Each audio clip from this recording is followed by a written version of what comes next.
Hola a todos, mi nombre es Julio Peña y bueno, esta semana vamos a estar aprendiendo un poco más del posexilio y de el tiempo pues intertestamentario, ¿sí? Entonces bueno, nosotros podemos recordar un poquito de por qué el pueblo de Dios terminó en el exilio, ¿sí? Nosotros vemos distintos profetas como denunciaron el pecado del pueblo de Israel y finalmente pues se cumplió lo que Dios les había dicho que iba a suceder. Algo que me llama mucho la atención aquí es que entre que ellos recibieron la ley y que fueron llevados al exilio, ah, pasaron 860 años y esto nos hace mucho meditar en cómo nosotros a veces somos tan rápidos en que las cosas se hagan a nuestra forma cuando queremos, especialmente con nuestros hijos, los que somos padres, ¿sí? Pero yo veo aquí la paciencia de Dios, ¿sí? Un Dios que es lento para la ira. Esperar 860 años es bastante tiempo. Y también luego que viene este exilio, pues finalmente acaba, ¿sí? Y quiero que también pensemos por un momento, ¿cómo estarías tú si te dicen que puedes regresar? ¿Sí? A veces cuando regresamos de viaje estamos felices de estar en nuestra casa, en nuestra cama, pero yo quiero que tú puedas conectarte con Israel al momento de regresar, porque nos imaginamos que ellos estarían felices, ¿sí? Por fin iban a estar en su país, en su ciudad, todo, pero al regresar, muchos de ellos ya estaban cómodos en el exilio. Y esto era empezar otra vez, ¿sí? Arriesgarse a comenzar de nuevo. Entonces, para ellos, pues el exilio implicó muchas pérdidas, mucho dolor, y a veces esto sucede también con nosotros. Entonces, que tú puedas identificarte que tal vez este regreso no era tan sencillo y que muchos judíos no regresaron, ¿sí? Implicaba, pues, trabajar también en la obra. Entonces, es una de las poquitas cosas que a veces no pensamos cuando estamos viendo estos libros. Entonces, bueno, el primero que vamos a ver es el libro de Esther. Me gusta mucho el libro de Esther porque nos enseña mucho sobre la soberanía de Dios. ¿Sí? Es un libro muy particular porque no menciona el nombre de Dios, junto con el libro de Cantares, son los únicos dos libros que no están mencionados. Y para muchos autores, incluyendo Martín Lutero, el padre de la Reforma, no estaban muy felices con este libro porque lo veían como un libro secular, no menciona a Dios, no menciona la ley de Dios. Bueno, la única mención que se hace de la ley es cuando Amán la menciona para decir, ellos tienen leyes que no son conformes o no van conforme a lo que el rey quiere, ¿sí? Pero hace como 14 menciones de las leyes paganas, ¿sí? Y bueno, es muy interesante nosotros que somos llamados a hacer luz, ¿sí? Am, que ellos parecen ocultar su identidad. Sí, pero algo que me gusta aquí es ver cómo Dios utiliza a una mujer que está siendo exiliada, cautiva, huérfana, traficada de alguna forma, expuesta a este rey inmaduro, egoísta, que finalmente se deshace de su primera esposa porque no complace sus caprichos. Sí, pero aún en medio de todo esto, Dios usa a Esther, ¿sí? Y la estructura de Esther nos enseña que aunque no está el nombre de Dios, parece que el autor nos obliga a pensar en dónde está Dios en todo esto, ¿sí? Y ustedes van a ver que hay un quiasmo aquí, que es un paralelo hebreo, donde se repiten ideas. Vemos un banquete al principio, un banquete al final. Vemos luto, vemos alegría, así es como que eh, se empiezan a revertir las situaciones que estaban sucediendo allí. Entonces, aunque no aparece el nombre de Dios, parece que Dios está en todo lo que ellos están hablando, ¿sí? En todo lo que está sucediendo. Y esta debería ser la actitud que nosotros deberíamos tener, ¿sí? Cuando nosotros estamos leyendo las escrituras, porque no es solo el libro de Esther, sino que es eh, toda la escritura tiene algo más para nosotros en todo esto y que nosotros podamos estar abiertos a ver qué es lo que Dios está hablando detrás de estas historias, ¿sí? Entonces, pues reina la soberanía de Dios y es muy interesante porque el libro de Esther pues forma parte de los escritos del Megillot, donde se encuentra el libro de Ruth y son como contrastes, ¿sí? Así como en esos mismos escritos están cantares y lamentaciones. Lamentaciones, pues es este lamento por la destrucción de Jerusalén, pero tiene su opuesto, sí, que es el mejor de los cantos, que es cantares. Y con Esther y con Ruth vemos esto, que es Esther en una tierra extranjera, Dios la usa para salvar el pueblo. Y en Ruth vemos como Noemí siendo una extranjera, aunque en el pueblo de Dios Dios la usa también para traer salvación y que finalmente es parte del linaje de nuestro Señor Jesús. ¿Sí? Entonces es interesante ver cómo Dios está presente en toda esta historia. Entonces vamos a ver algunas de las cosas que nos enseña, ¿sí? El libro de Esther. Y la primera es, ¿dónde está Dios cuando no lo veo? Y esto es importante porque a veces cuando no sentimos o no vemos a Dios, sentimos que Él no está. Pero el Salmo 34:18, el rey David nos dice que Dios está cerca de los quebrantados de corazón. Y necesitamos recordar am, que es necesario cultivar una teología del sufrimiento. ¿Sí? El sufrimiento viene primero pues porque estamos en un mundo caído, ¿sí? Es a causa del pecado. Por el pecado existe la tristeza, el dolor. Pero el sufrimiento también viene por nuestro propio pecado. Muchas veces nosotros somos responsables de decisiones que hemos tomado y que traen sufrimiento a nuestra vida. Pero hay personas que me dicen, pero yo estoy sufriendo aún por hacer lo correcto, ¿sí? Y Pedro nos enseña eso en Primera de Pedro cuando dice que está bien sufrir por hacer el bien si esa es la voluntad de Dios en vez de por hacer el mal. Am, y yo sé que cuando hay situaciones difíciles, muchos de nosotros usamos Romanos 8:28 para decir que para los que amamos a Dios, todas las cosas nos ayudan para el bien, ¿sí? Conforme al llamado, al propósito que hemos sido ah, llamados por Él. Pero olvidamos dos cosas. Una es que, bueno, el versículo continúa al 29, ¿sí? Que dice que ese propósito, ese llamado es ser hechos conforme a la imagen del Hijo.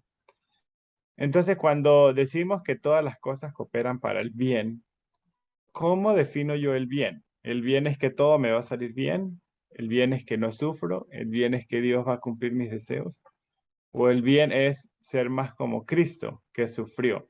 Entonces yo quiero que si hay algo que tú vas a recordar de esta clase es esto, y es que el Evangelio y el propósito de Dios para nosotros no es que seamos felices, sino que seamos más como Cristo.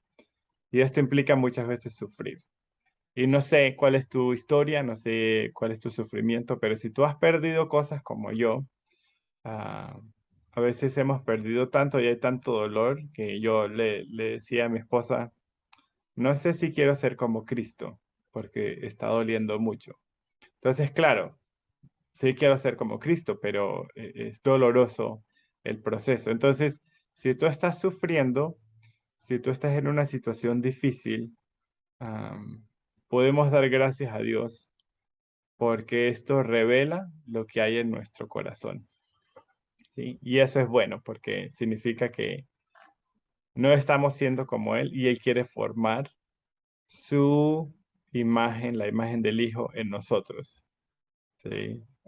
La ironía del sufrimiento es que nos enseña a tener gozo, pero es un gozo que se encuentra solo en Jesús, ¿sí? Como dice Santiago, somos dichosos cuando estamos en pruebas, ¿sí? Entonces, mientras más sufro, más soy como Cristo. Y esto es un sufrimiento que no es un sufrimiento que yo lo busco, ¿sí? No es que yo estoy diciendo ahora que vamos a ser am, personas que buscan la tortura, ¿sí? Por placer. No, eso no es lo que yo estoy hablando. Son situaciones que no logramos controlar y que traen sufrimiento a nuestra vida, ¿sí?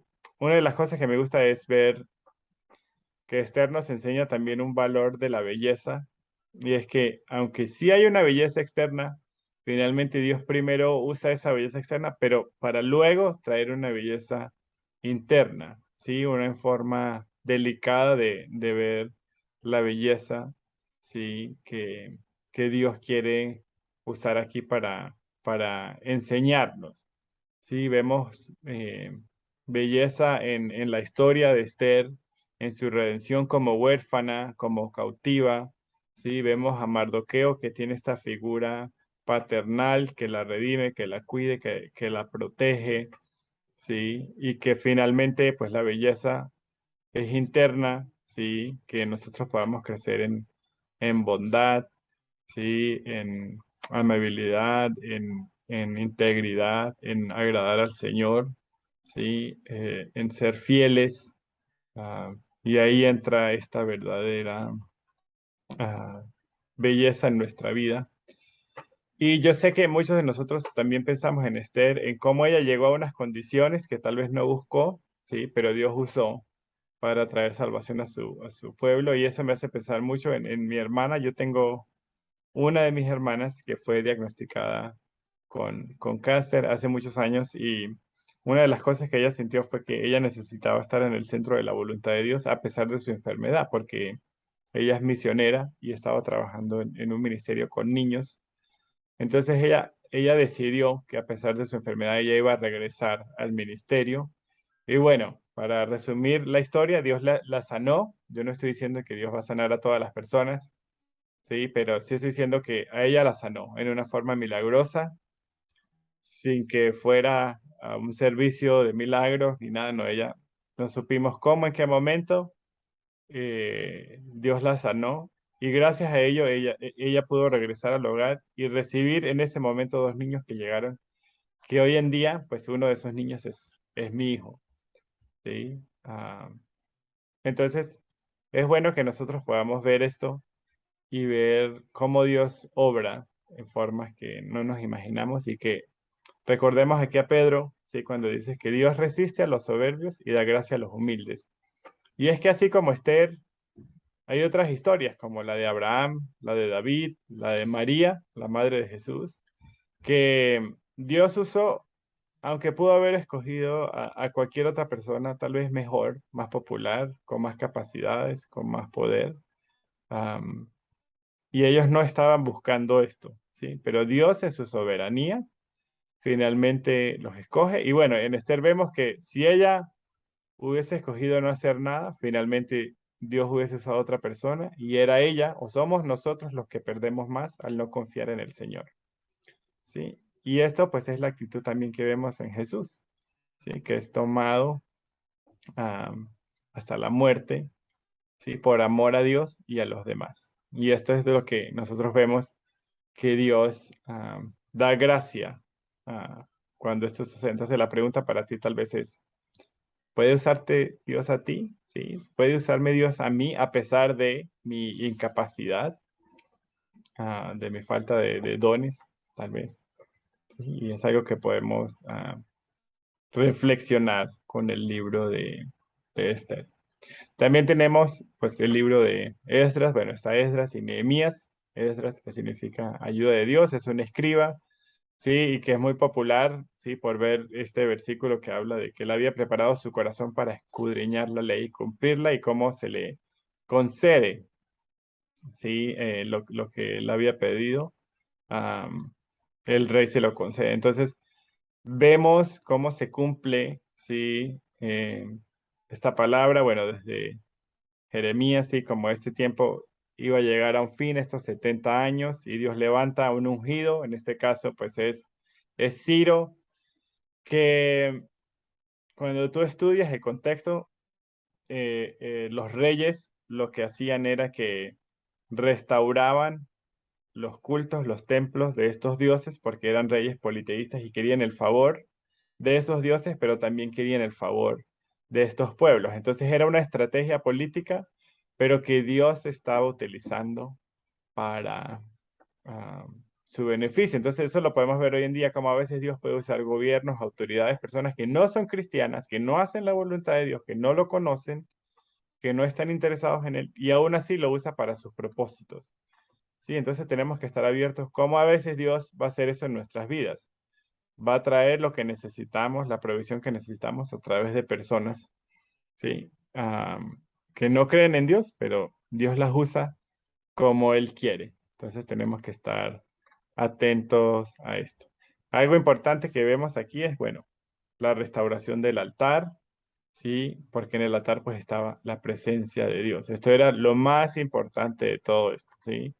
Am, que ellos entendieran que la presencia era lo más importante. Hay un teólogo que dice que si tú eres una persona que la adoración no te parece interesante o el sacrificio que Dios pide de ti parece ser muy costoso, entonces no has entendido completamente o no has abrazado la vocación eterna, ¿sí? Y necesitamos entender que la presencia de Dios es lo más importante en nuestra vida. Dependemos de Él, ¿sí? Y si Dios te está llamando a algo que tú pienses, bueno, ¿qué hay en ti para esto nuevo que Dios está pidiendo, ¿sí?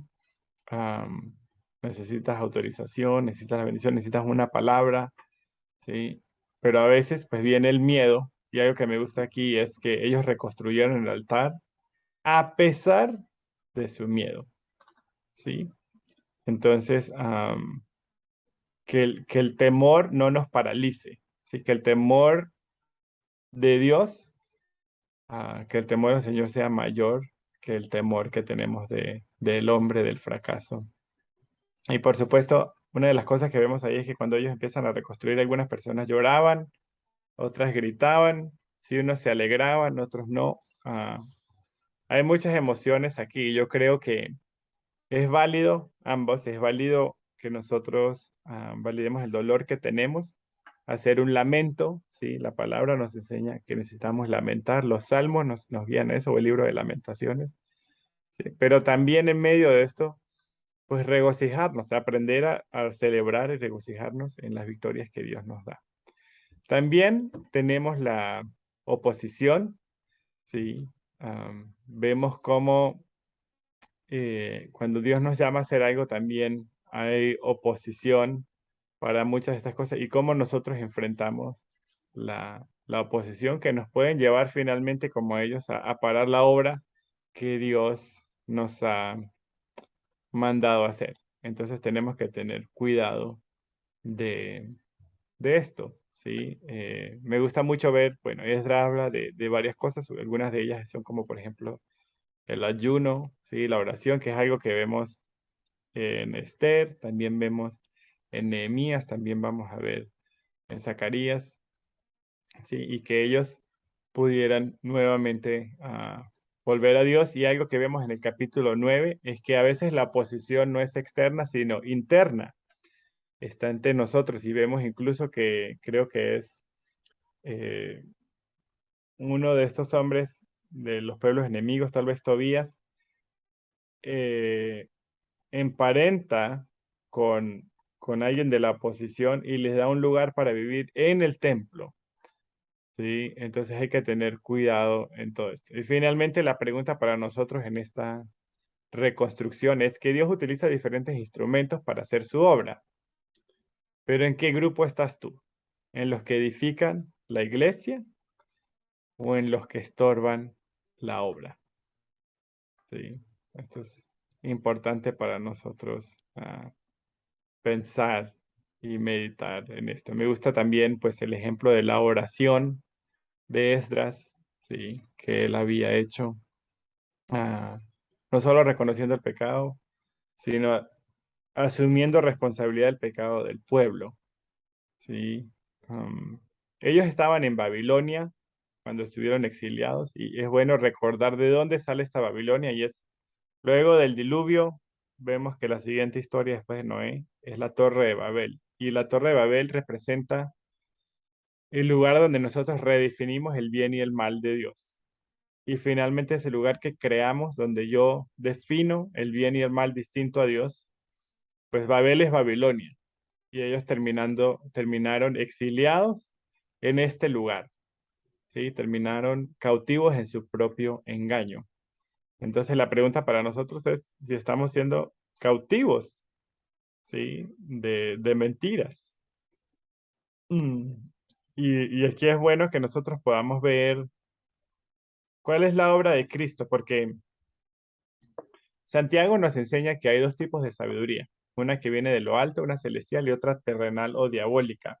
Y yo siento que cada vez que tú buscas una estrategia distinta a Jesús, es esta sabiduría terrenal, ¿sí? Entonces, no debemos subestimar la obra de Cristo, ¿sí? Pablo habla a los colosenses en el capítulo 2 esto, ¿sí? Como cómo fue que ellos terminaron siendo cautivos y ellos como que creían que si hacían adoración con los ángeles o se mutilaban, iban a ser más espirituales. Y a veces nosotros creo que hacemos eso, sentimos como, bueno, si yo hago un poquito más, si me esfuerzo un poquito más, voy a lograr más, como si yo tuviera el poder de doblarle el brazo a Dios para que me dé lo que yo quiero, ¿sí? Pero hay plenitud en Cristo.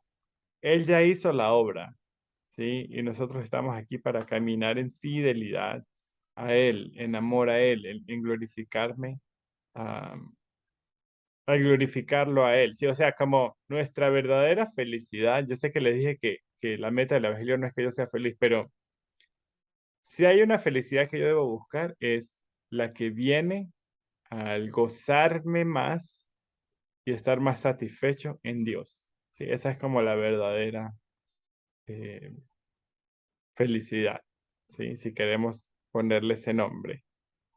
Am, sí. Seguimos con el libro de Nehemías, que significa Jehová ha consolado, ¿sí? Y es un libro que también nos muestra, ¿cierto? Una reconstrucción, los esfuerzos, el querer traer la palabra eh, y orden. Sí, y es una fe activa. Algo que me gusta con Nehemías es que su llamado no es que se le apareció un ángel, no tuvo una visión profética, no, nada. Él escuchó una necesidad, oró, ayunó y se movió a la acción. Sí, esto es un llamado para nosotros también a actuar. Sí, él expuso su vida así como Esther. Sí, él como copero no podía estar mostrando sus emociones y poner cara triste frente al rey o podía perder su vida. ¿Sí? Pero Nehemías no podía ocultar el dolor. ¿Y cuántos de nosotros nos importa que hay tantas personas que se están perdiendo hoy en día? ¿Sí? ¿Cómo vivimos así como si no tuviéramos la verdad? ¿Sí? Pero él arriesga todo, ¿sí? Por su compasión y vemos cómo él actúa con su fe, no solo ora, sino se hace respuesta a sus oraciones. ¿Sí? Y bueno, también él enfrenta oposición. Vemos estos vecinos que no están felices, ¿sí? Se burlan de él, pero él está tranquilo, él hace el plan, él busca las cartas, los permisos, ¿sí? Y en eso nos puede ayudar a imitarlo, ¿sí? Y también vemos que él pues delega su trabajo, no es un llanero solitario. ¿Sí? Pero nuevamente, recordemos que esto es un proceso de reconstrucción y a veces es difícil reconstruir cuando hemos vivido el dolor. Una idea que me gusta compartir es estas fotos que son del centro que se hizo en memoria a las Torres Gemelas en Estados Unidos. Y si ustedes buscan videos de cómo este ataque terrorista sucedió, ustedes van a ver que estar ahí, pues, evoca muchas emociones. Y es que a veces el reconstruir y volver suena algo muy bonito, pero cuando ha habido dolor es difícil porque está el recuerdo. Y ellos necesitaban reconstruir y recordar las promesas de Dios en medio de sus recuerdos de dolor. ¿Sí? Y algo interesante aquí es que al final del libro vemos que el templo es descuidado, los muros son deshonrados y la escritura es ignorada. Entonces, Nehemías no es realmente el modelo de liderazgo que logra cumplir todas las metas, como muchos nos han querido vender, pero sí es un ejemplo de valentía y esperanza para aquellos que esperan en el Señor, aun cuando las circunstancias contradicen la promesa divina. ¿Sí? Él siguió creyendo, ¿sí? A pesar de que las cosas no se estaban dando como tal vez esperaba. Pero para nosotros hay algunas preguntas aquí que quiero compartir y una es, pues, ¿cuáles son tus muros? Sí, el muro está ligado a esta herida, a este recuerdo del dolor. Para algunos de nosotros eso significó que bajamos nuestros muros, nos hicimos vulnerables, nos sentimos a salvo y en ese momento que fuimos susceptibles, alguien nos hirió y cerramos nuestro corazón porque no queremos volver a sufrir. Y yo creo que la invitación de Dios hoy es am, que estos muros no pueden ser mi identidad y no pueden seguir gobernando mi vida, ¿sí? Sino que yo pueda permitir que el muro sea el Señor y eso me permite a mí ser vulnerable.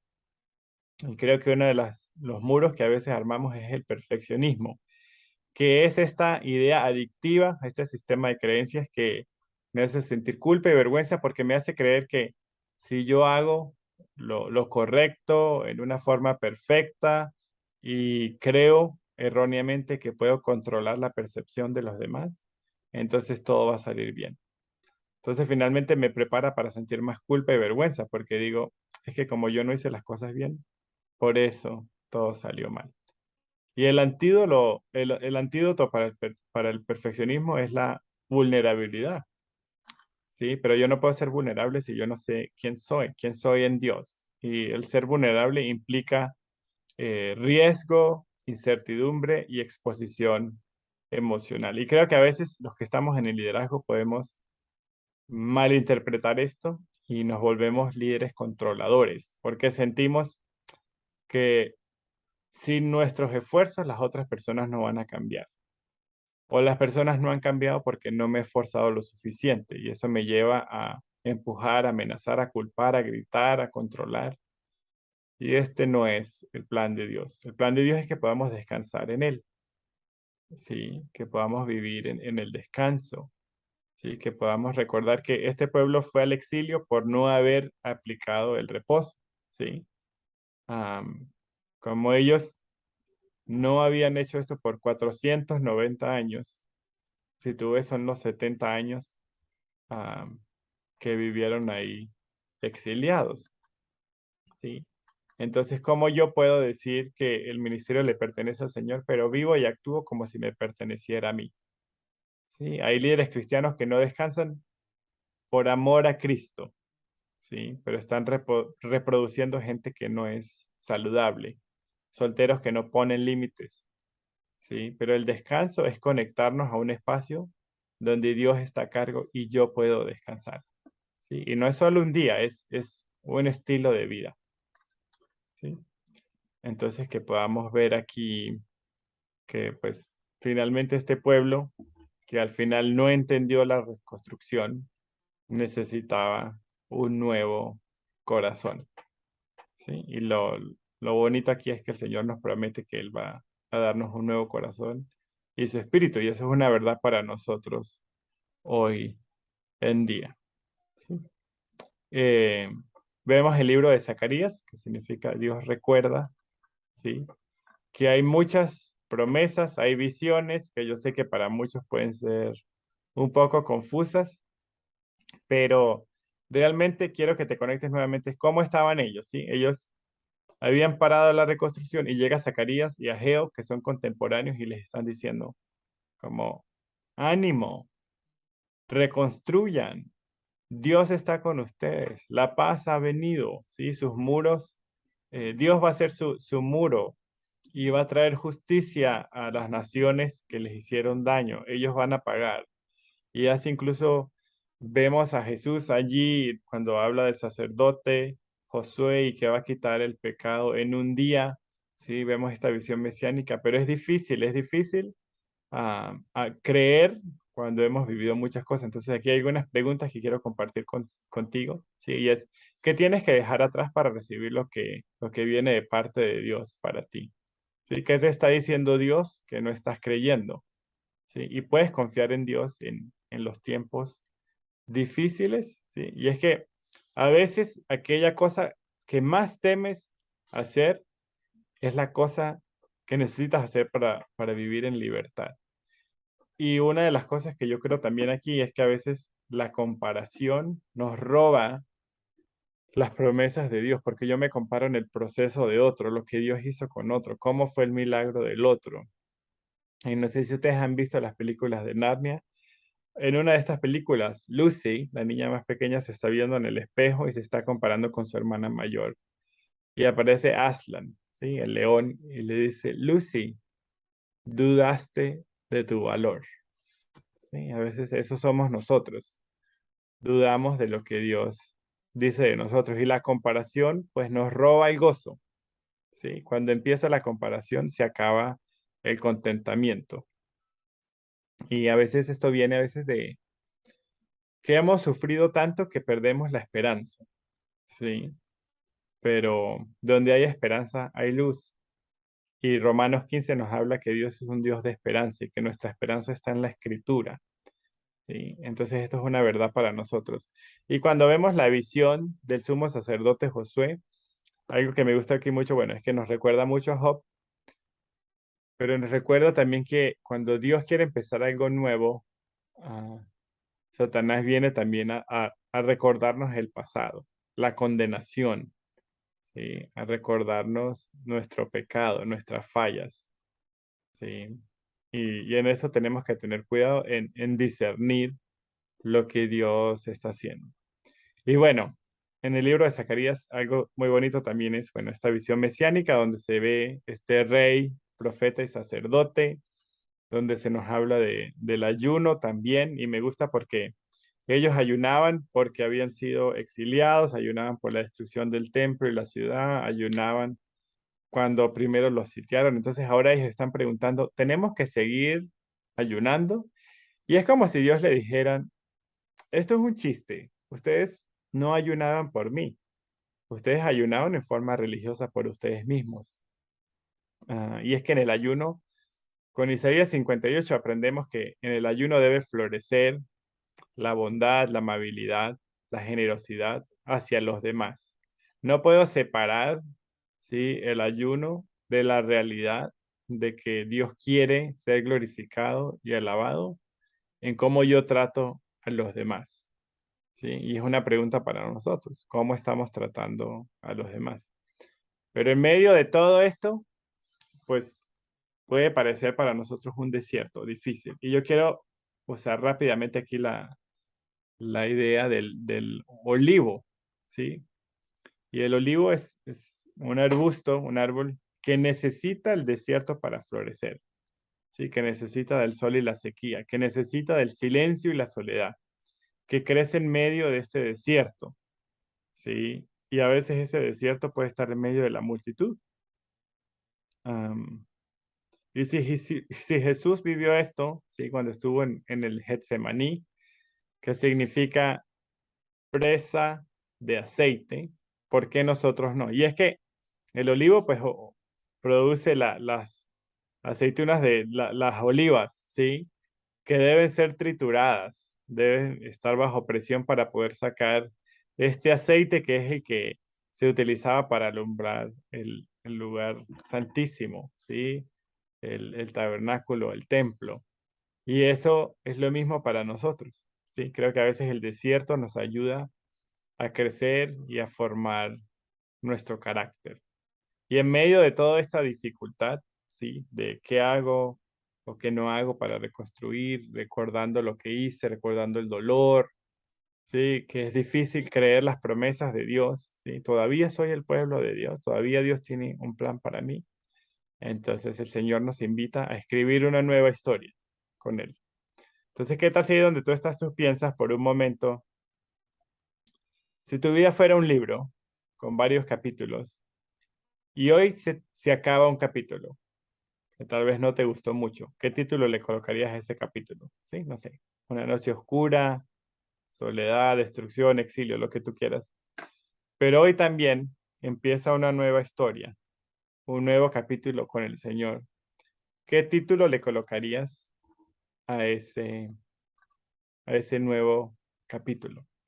Sí, te invito a que hagas ese ejercicio. Luego tenemos el libro de Ageo, ¿sí? Que significa festivo. Y bueno, y hay varias implicaciones. Una era que si ellos no reconstruían el templo, no se podía presentar muchas de las ofrendas, ¿sí? Como la de la luna nueva, donde ellos traían parte de las cosechas y muchas cosas. Entonces, vemos que es uno como de los propósitos que hay ahí.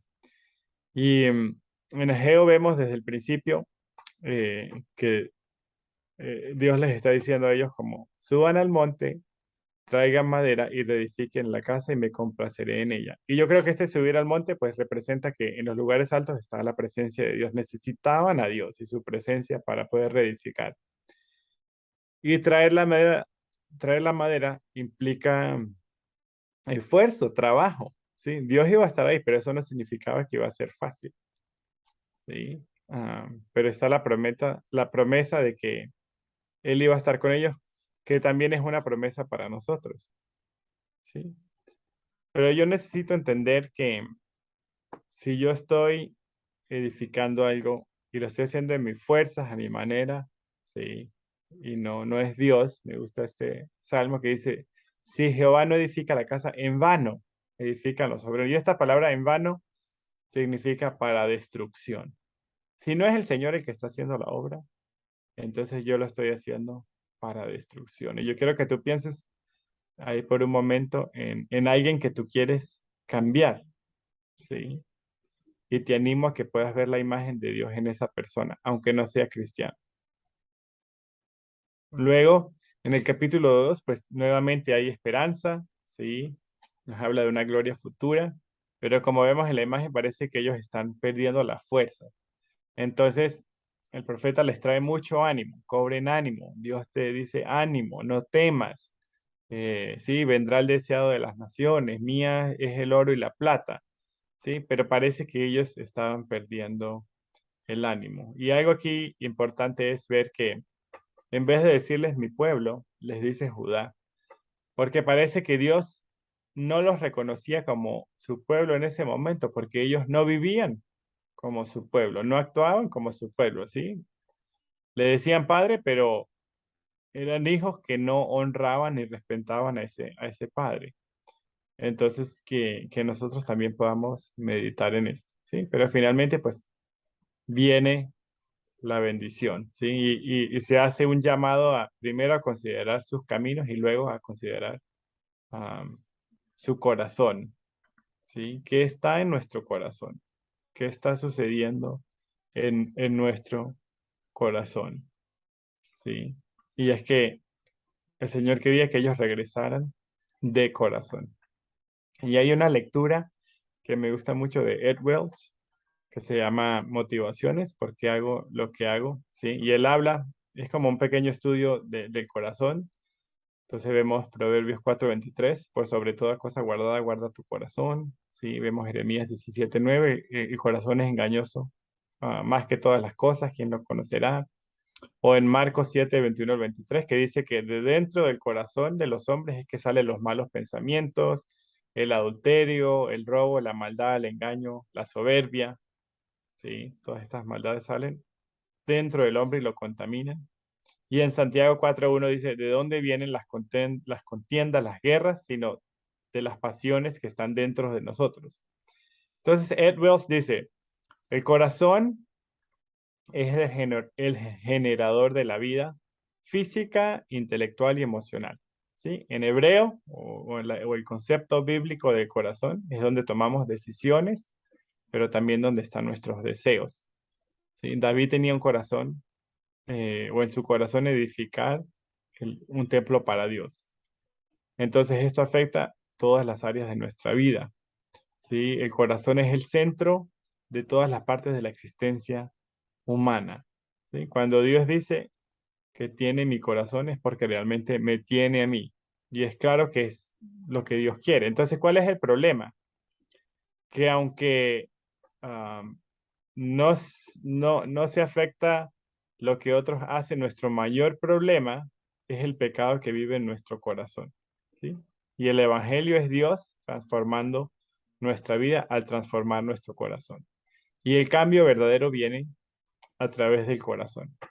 Pero el corazón es la raíz de nuestra motivación. El corazón dice, yo quiero comodidad, yo quiero poder, yo quiero placer, yo quiero control para mí mismo y en contra de Dios, ¿sí? Por naturaleza, el corazón es egoísta, ¿sí? Quiere lo que quiere, cuando él quiere, como él quiere, y no quiere los límites y la dirección de Dios.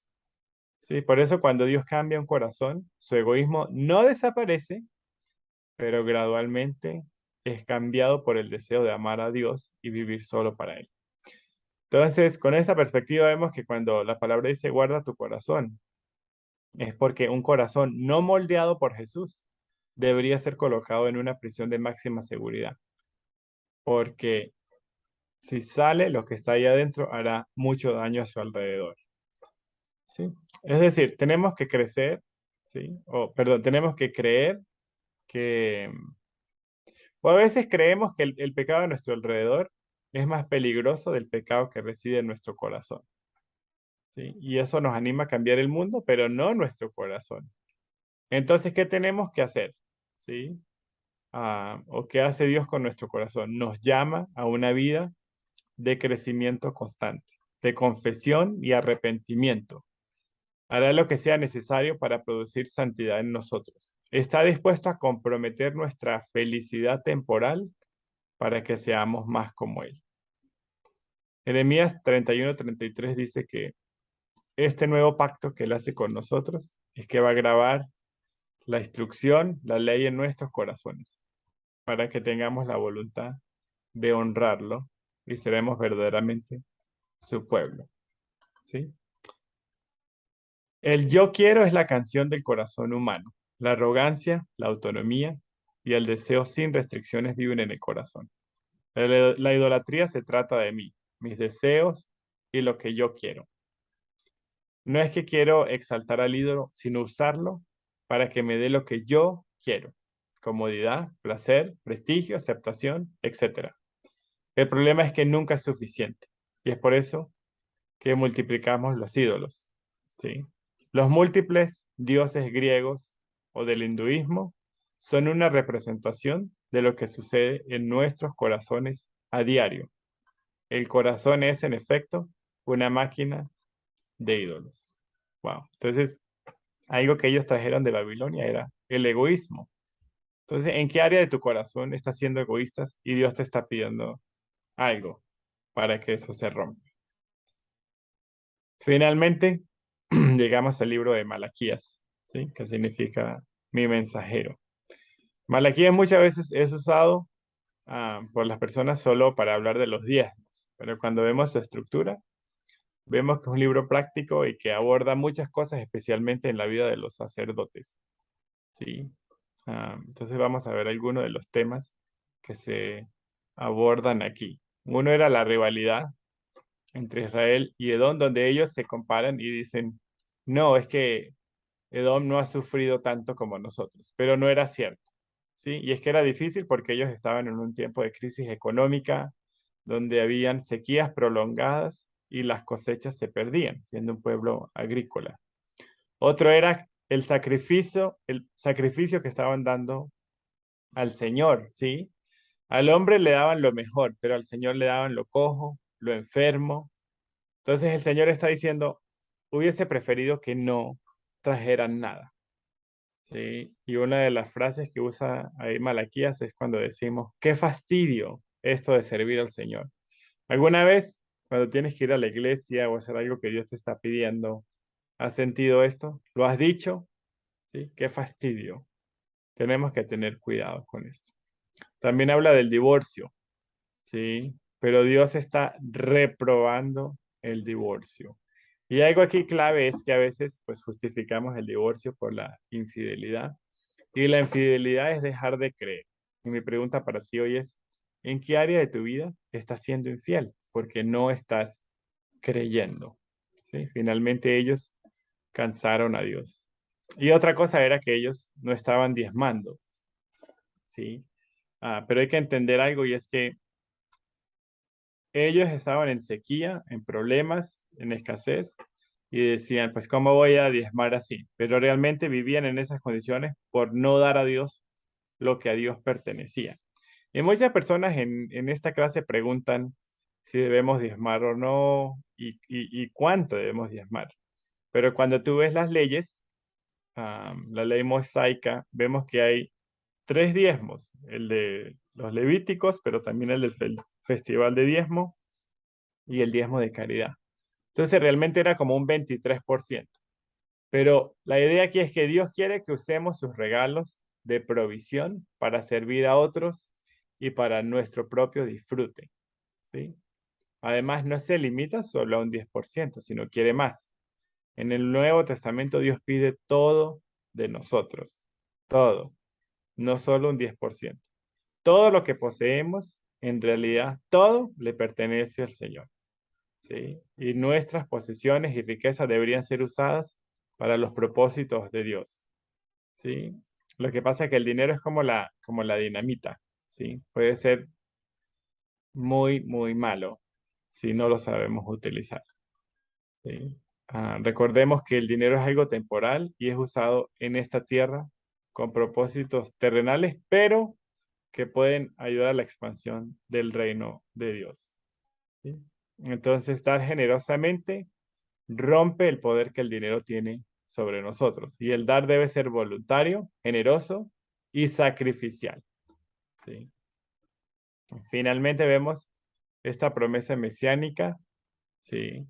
De que va a volver Elías, ¿sí? O uno como Elías, que pues sabemos que es Juan el Bautista. Entonces, aquí empieza este periodo de silencio que me gustaría pues compartir con ustedes rápidamente cómo yo puedo esperar en este tiempo de silencio.